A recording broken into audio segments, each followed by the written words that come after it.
সুপ্রিয় ক্ষুদে শিক্ষার্থীবৃন্দ, আজকে তোমাদের সাথে আলোচনা করছি আমরা একটি ভাগ অঙ্কের যেই চারটি পার্ট রয়েছে, চারটি ভাগ রয়েছে, এগুলো নিয়ে। যে ভাগ অঙ্কের আমরা এখানে দেখো দেওয়া আছে 662 ভাগ 94।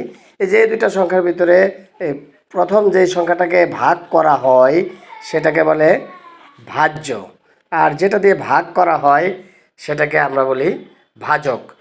আজকে আমরা এই বিষয়গুলো শিখবো। একটা ভাগ অঙ্কে সাধারণত চারটা পার্ট থাকে: ভাজ্য, ভাজক, ভাগফল, ভাগশেষ। এটা নিয়ে কথা বলি।